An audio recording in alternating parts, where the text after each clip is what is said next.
ओम शांति। अतिथि मिली तारीख है 21/1/2026। मिठे मिठा बाप दादा चवंदा मीठे मीठे ॿार बाप जी यादि सां तव्हांखे सुप्रीम ठहिणो आहे त बुढे के बि कंहिंखे ॿिए कंहिंखे यादि न करिणो। प्रश्न: बाबा सां कहिड़ी उम्मीद न रखो। कृपा मांगने जे बजाय पंहिंजी महिनत करणी आहे।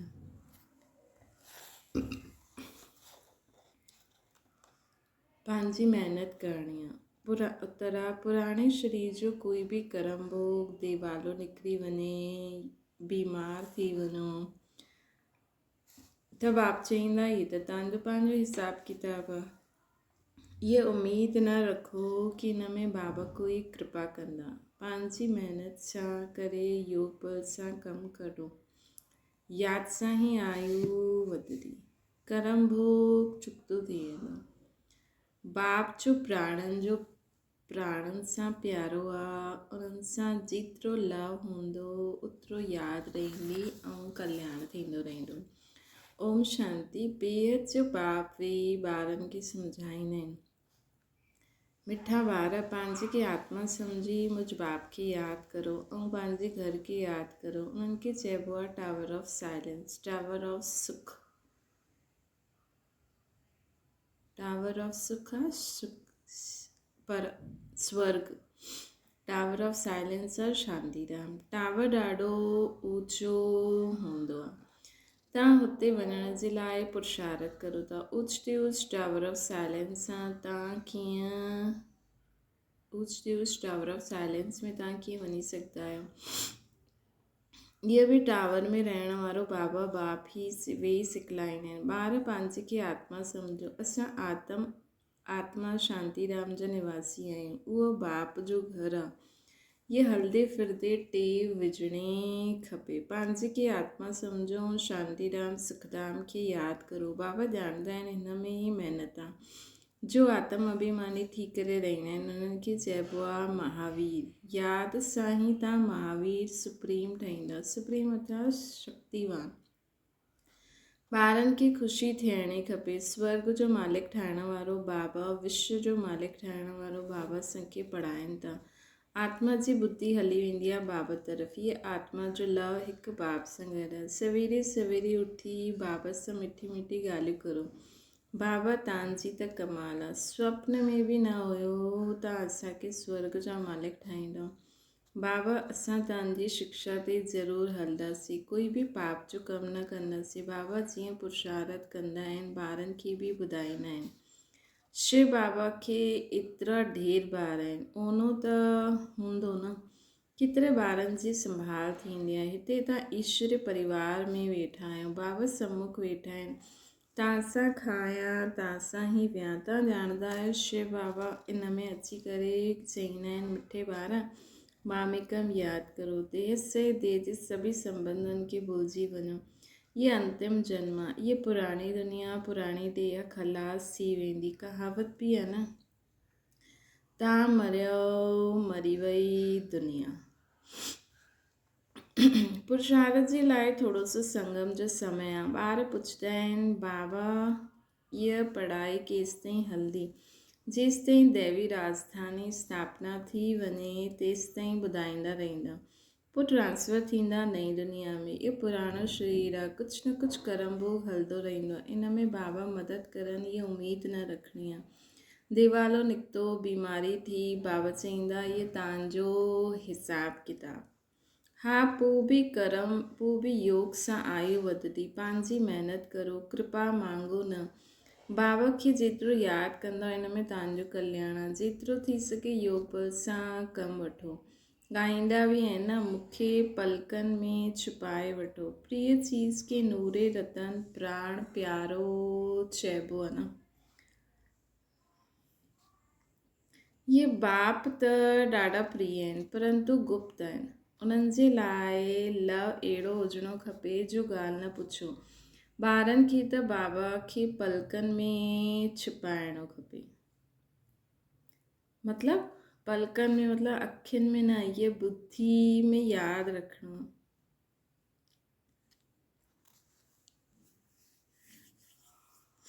ये बुद्धि में यादि रखिणो आहे। मोस्ट बिलवेड निराकार बाबा असांखे पढ़ाइनि था। उहो ज्ञान जो सागर, सुख जो सागर, प्यार जो सागर आहे। अहिड़ो मोस्ट बिलवेड बाबा सां गॾु केतिरो प्यारु खपे न। ॿारनि जी केतिरी निष्काम सेवा कंदा आहिनि। पतित शरीर में अची करे तव्हां ॿारनि खे हीरे जहिड़ो ठाहींदा आहिनि।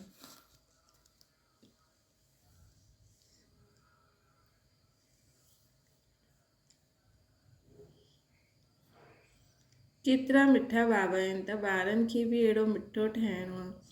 केतिरा निरंकारी आहिनि।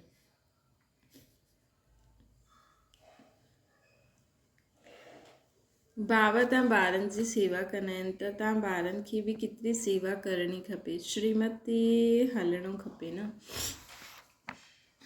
श्रीमत ते हलणो खपे।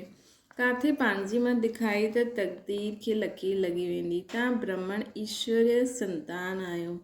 ब्रह्मा जी औलाद भाउ भेण आहियो। ईश्वरीय पोतरा ऐं पोतरियूं आहियूं। उन्हनि सां वरसो था वठूं। जेतिरो पुरुषार्थ कंदव ओतिरो पद पाईंदव न। हिन में साक्षी रहण जी बि ॾाढो अभ्यास खपे। बाबा चवंदा आहिनि, मिठा ॿार हे आत्मायूं मामेकम यादि करो। भूले चुके बि बाबा जे सवाइ कोई खे यादि न करिणो आहे। तव्हांजी प्रतिज्ञा आहे, बाबा मुंहिंजो त हिकु तव्हां, ॿियो न कोई। असां आत्मा, तव्हां परमात्मा। तव्हां सां ई वरसो वठिणो आहे। तव्हां सां ई राजयोग सिखूं था, जंहिंसां असां राज भाग्य पाईंदा आहियूं। मिठे ॿार, तव्हां ॼाणंदा आहियो इहा नादी ड्रामो आहे। हिन में हार जीत जो खेल हलंदो आहे। जो थींदो आहे उहो ठीकु। क्रिएटर खे ड्रामा ज़रूरु पसंदि हूंदो न, त क्रिएटर जे ॿारनि खे बि पसंदि हूंदो। पसंदि आहे न। बाबा खे ॿुधायो ड्रामो पसंदि आहे। हिन ड्रामा में बाप हिकु ई बार ॿारनि वटि दिलव जान सिकव प्रेम सां सेवा करणु ईंदा आहिनि। बाबा खे त सभु प्यारा आहिनि। तव्हां ॼाणंदा आहियो सत्युग में बि सभु हिक ॿिए खे ॾाढो प्यारु कंदा, मतिलबु रूहानी प्यारु हूंदो आहे। जानवरनि में बि प्यारु रहंदो आहे। ईअं कोई जानवर हूंदो न जो प्यार सां न रहे। त तव्हां ॿारनि खे हिते मास्टर प्यार जो सागर ठहिणो आहे। हिते ठहींदव त उहो संस्कार अविनाशी ठही वेंदा। बाप चवंदा आहिनि, कल्प पहिरों मिसल। बाबा चवंदा आहिनि, कल्प पहिरों मिसल हू बहू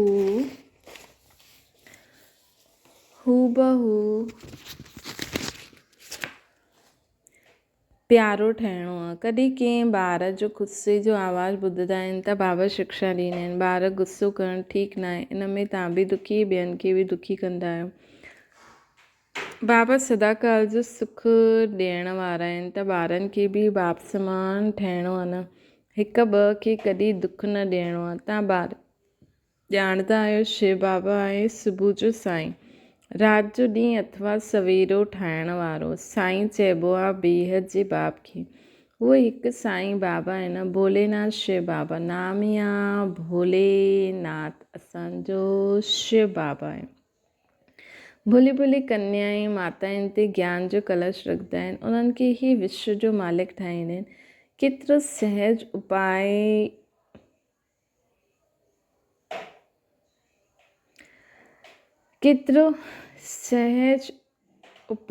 ॿुधाईंदा आहिनि।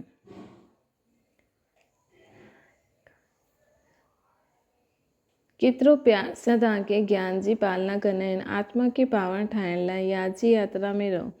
योग जो सनानु करिणो आहे। ज्ञान आहे पढ़ाई। योग सनान सां पाप पसम थींदा।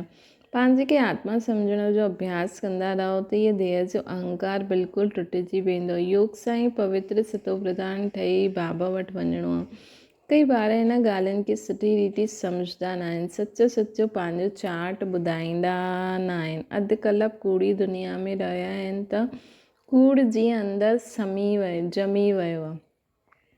सचाई सां पंहिंजो चाट बाबा खे ॿुधाइणो खपे। चेक करिणो आहे। असां पौणो घंटो वेठा, इन में केतिरो समय पंहिंजे खे आत्मा सम्झी बाबा खे यादि कयो। कईअनि खे सच ॿुधाइण में लज्जा ईंदी आहे। इहे त झटि ॿुधाईंदा कि एतिरी सर्विस कई, एतिरनि खे सम्झाया, परंतु यादि जो चार्ट रहियो केतिरो, इहे सचाई न ॿुधाईंदा आहिनि। यादि में न रहण कारण ई तव्हांजो कंहिंखे तीर न लॻंदो आहे। ज्ञान तलवार में ज़ोर न भरंदो आहे। कोई चईंदा आहिनि असां त निरंतर यादि में रहंदा आहियूं। बाबा चईंदा आहिनि उहा अवस्था आहे न। निरंतर यादि रहे त तव्हां कर्मातीत थी वञो।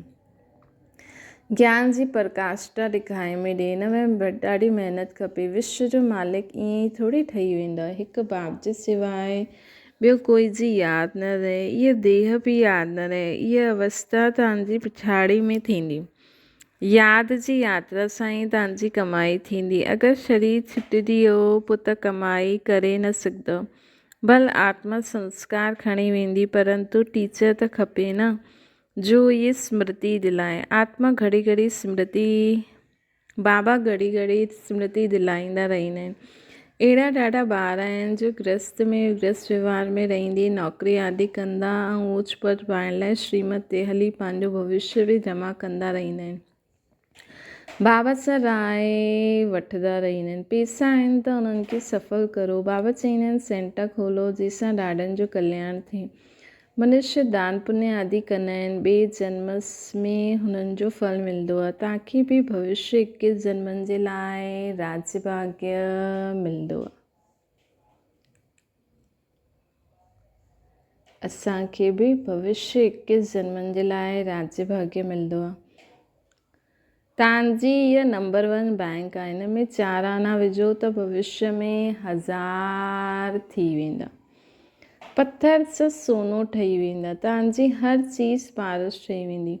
बाबा चईंदा आहिनि मिठे ॿार, ऊच पद पाइणो आहे त माता पिता खे पूरो फॉलो करिणो खपे, है न। ऊच पद पाइणो आहे त माउ बाप खे मतिलबु मम्मा पापा खे पूरो फॉलो करिणो आहे।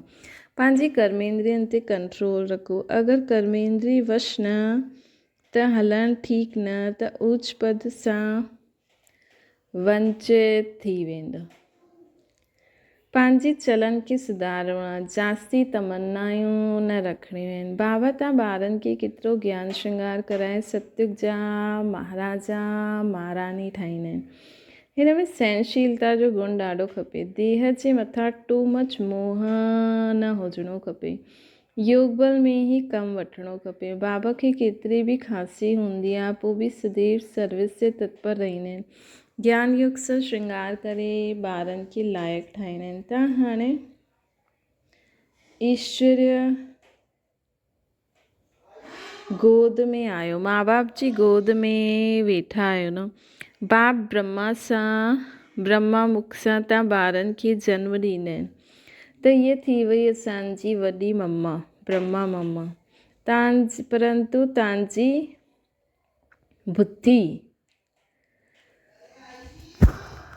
परंतु तव्हांजी बुद्धि वो बि शिव बाबा तरफ़ वञणी खपे।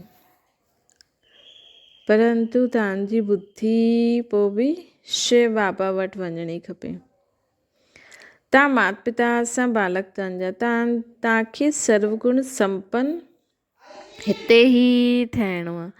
तव्हांखे सर्वगुण संपन्न हिते ई ठहिणो आहे। घड़ी घड़ी माया सां हार न खाइणी आहे। बाबा सम्झाईंदा आहिनि मिठे मिठे ॿार पंहिंजे खे आत्मा सम्झो। ईअं पंहिंजे खे सम्झणु केतिरो मिठो लॻंदो आहे। असां छा हुयासीं, असां छा ठहूं था। इहो ड्रामो केॾो वंडरफुल आहे न। इहे बि तव्हां ॿार हाणे सम्झाईंदा, इहे बि तव्हां हाणे सम्झंदा आहियो। इहो ड्रामो केॾो वंडरफुल आहे न। इहे बि तव्हां हाणे सम्झंदा आहियो, ॿियनि खे बि सम्झाईंदा आहियो। इहो पुरुषोत्तम संगम युग आहे। एतिरो सिर्फ़ु यादि रहे त बि निश्चय थी वञे कि असां सतयुग में वञण वारा आहियूं। हाणे असां संगम आहियूं, पोइ वञिणो आहे पंहिंजे घर। हिन करे पावन त ज़रूरु ठहिणो आहे। अंदरि त ॾाढी ख़ुशी हुजणी खपे न। ओहू बेहद जो बाप चईंदा आहिनि मिठे मिठे ॿार मूंखे यादि करो त तव्हां सतो प्रधान थी वेंदो। सोचो बेहद जो बाबा चईंदा आहिनि।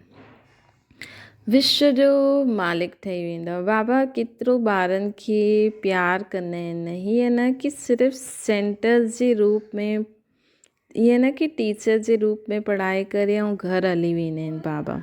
इहे त बाबा बि आहिनि, टीचर बि आहिनि, तव्हांखे पढ़ाईंदा बि आहिनि, याद जी यात्रा बि सिखलाईंदा आहिनि। अहिड़ो विश्व जो मालिक ठाहिण वारो बाबा, पतित खां पावन ठाहिण वारो बाप सां गॾु असांखे केॾो लव हुजिणो खपे, है न।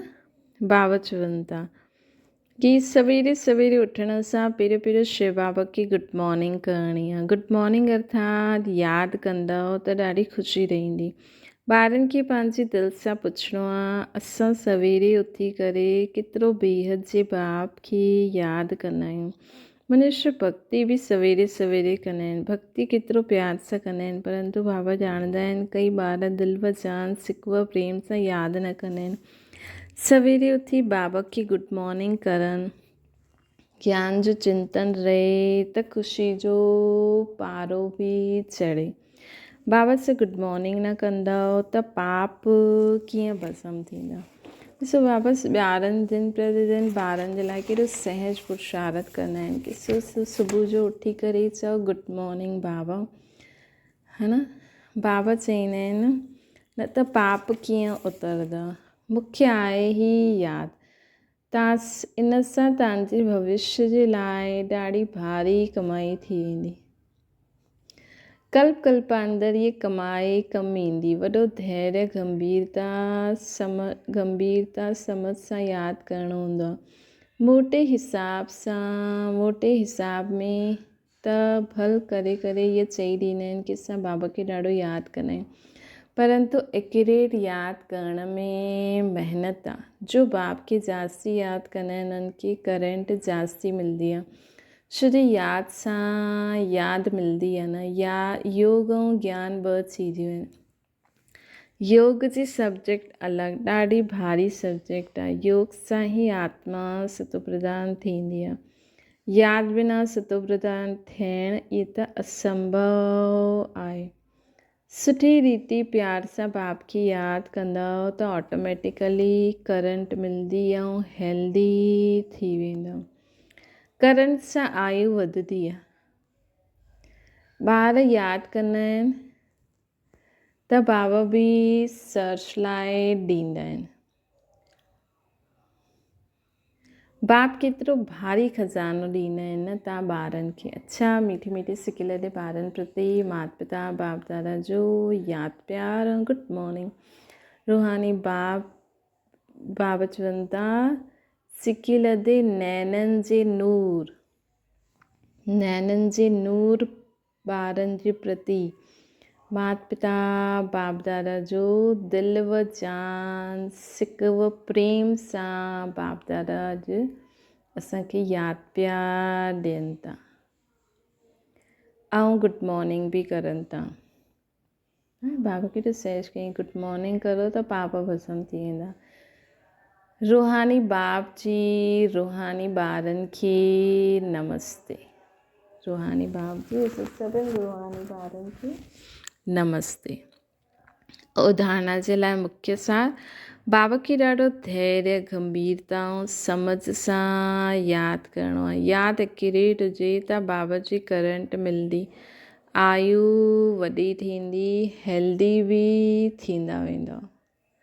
ॿियो आहे उच्च पद पाइणो आहे त पंहिंजी चलन खे ॾाढो सुधारो। अधिक तमन्नाएं न रखणियूं आहिनि। कर्मेंद्रियनि ते पूरो कंट्रोल रखिणो आहे।